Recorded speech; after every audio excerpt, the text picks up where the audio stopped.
प्यारे संतों, परम प्यार से बोलिए धन्यकार जी। दास आशा करता है कि आप बिल्कुल स्वस्थ होंगे और सतगुरु की कृपा आप पर बरस रही होगी।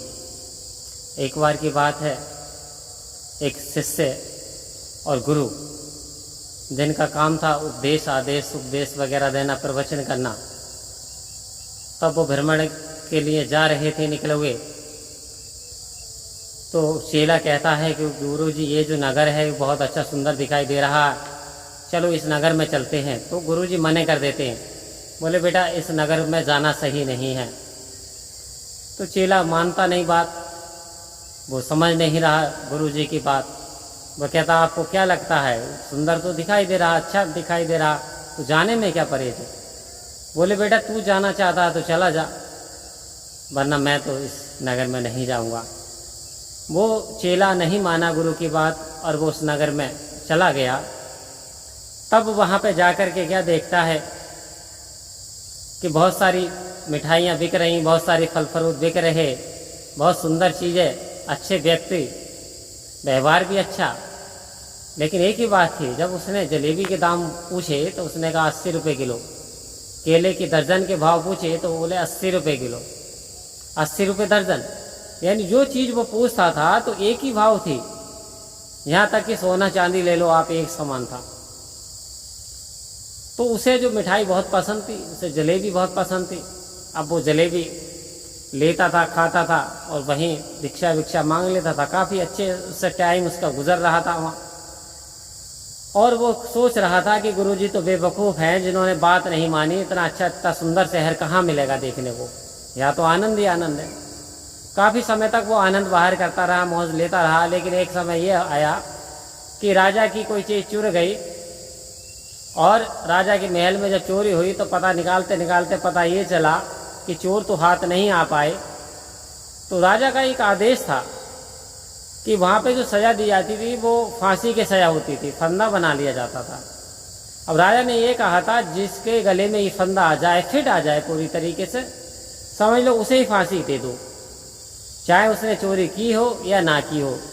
क्योंकि संत महात्मा उस राज्य का, उस नगर का नाम था अंधेर नगरी चौपट राज, यानी राजा जो चौपट थे अंधेर नगरी थी।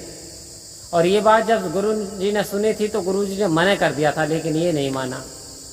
अब चोर हाथ नहीं आया और हुआ क्या, ये जलेबी खाता हुआ इसके जब फंदा डाला गया सैनिकों ने तो इसके फिट आ गया, इसे उठा के ले गए। बोले चलो आपका स्वागत सत्कार होगा वहाँ पे। अब ये फांसी के फंदे पे जब ले जाया गया तो आखिरी इच्छा पूछी जाती है, तो इससे पूछेगी तेरी आखिरी इच्छा क्या। अरे इसने सोचा अब तो मरने पे हूँ। बोले मेरे गुरु से मुझे मिलवा दो। अब गुरु के पास जब खबर गई, गुरु को बुलाया गया, याद करा गया, तो गुरु ने कहा बेटा माना नहीं तू मेरी बात, अब तो तुझे मजा चखना पड़ेगा। इसने विनती करी, प्रार्थना करी, गुरु जी तुम चाहो तो बचा सकते हो। तो उन्होंने कहा जैसा देख मैं कहूँ वैसे ही कहिए, मैं तो ये कहूँगा कि फांसी मुझे दो और तू ये कहिए फांसी मुझे दो। और जब वक्त राजा ये पूछेगा कि मामला क्या है तो मैं अपने आप जानूँ, तू चुप रहिए। बोले गुरुजी अब तो मैं मानूंगा, क्योंकि मरता क्या ना करता, ऐसा मौत करीब नजर आ रही थी।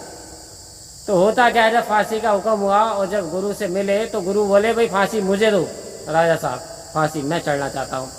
ये फांसी का फंदा अपने गले खींचे और गुरु जी फांसी का फंदा अपने गले में डालना चाहें। ये देख करके राजा खुद से रहा ना गया। राजा बोला एक बात बताओ भाई, आखिर तुम लड़ क्यों रहे हो और तुम गुरुजी क्यों फांसी पे झूलना चाहते हो, आखिर क्या कारण है। कोई ना कोई तो कारण है, मुझे वो सच सच बात बता दो। तो गुरुजी बताते हैं इस समय ब्रह्म मुहूर्त है, इस समय ऐसा मुहूर्त है जो फांसी पे चढ़ेगा, जो मरेगा वो सीधा स्वर्ग को जाएगा। तो मैं ये सोचता हूँ कि मैं क्यों ना स्वर्ग को चला जाऊँ, इसलिए फांसी मुझे दो। तो बोला ना, राजा बोला फांसी किसी को नहीं लगेगी, दोनों में से फांसी मुझे लगेगी। फिर सैनिकों से कहा, कपड़ा डाला गया और राजा फांसी पे झूल गया और उन्हें दोनों को छोड़ दिया गया। आओ संत महात्माओं, हम क्या करते हैं, गुरु तो हमें बचाना चाहते हैं, परेशानियों से बचाना चाहते हैं। गुरु का अवतरण ही इसलिए होता है कि हमें अंधकार से प्रकाश की ओर लेकर के जाए। लेकिन जहाँ मन की मानी वहीं धोखा खाया और सही रास्ता तो गुरु ने बताया। आओ संत महात्माओं, गुरु हमारी पल पल मदद करता है, बस विश्वास करने की जरूरत है और उसके आदेश उपदेश हमें मानने की आवश्यकता है। यदि इस समय सतगुरु समय पर नहीं आते तो ये फांसी पर चढ़ जाता। आखिर गुरु ने मौत के मुंह से चेले को बचा लिया, तो हमें अपने गुरु की वाणी का सत्कार सम्मान करना है और गुरु के वचनों का पालन करना है, तो वास्तव में हमारा जीवन सरल सुहेला और आनंदमय बन जाएगा। आओ संत महात्माओं, सतगुरु का एक एक वचन सरमाते से रखना चाहिए, इसमें ही हमारे जीवन का कल्याण है। सभी मिलकर के प्रेम से रहिए और प्रेम से कहिए धन्यवाद जी।